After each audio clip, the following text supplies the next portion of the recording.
You see, the troglodytes, I do not know what that means, from Westboro Baptist Church had threatened to spew their poison at Sergeant Rogers' funeral.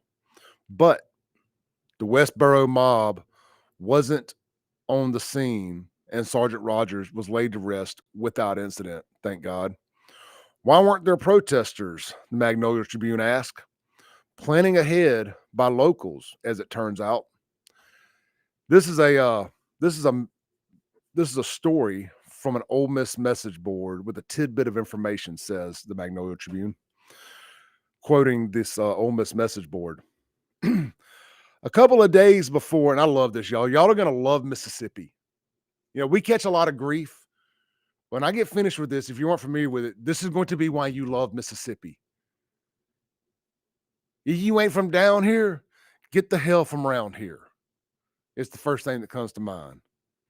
A couple of days before, one of them Westboro protesters ran his mouth at a Brandon gas station and got his ass waxed.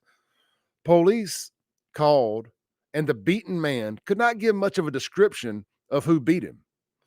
When they canvassed the station and spoke to the large crowd that had gathered around, no one seemed to remember anything about what happened. Rankin County handled this thing perfectly.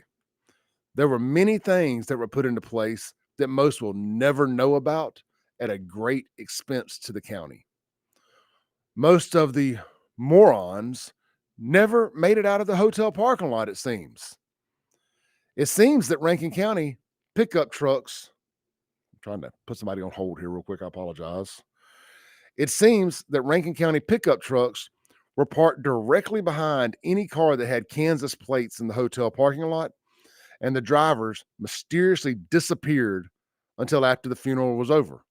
Police were called, but their record service was running behind, and it was going to be a few hours before they could tow the trucks so the Kansas plated cars could get out.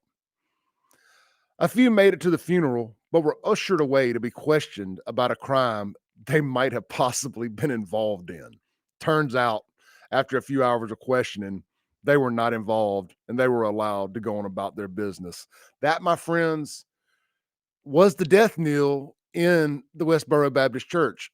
That blueprint that was laid forth in Rankin County and Brandon, Mississippi, was copied everywhere else moving forward. And you've noticed that the old Westboroers ain't been heard from since. Let's take a call. Well, whoever called, please call back if you were on that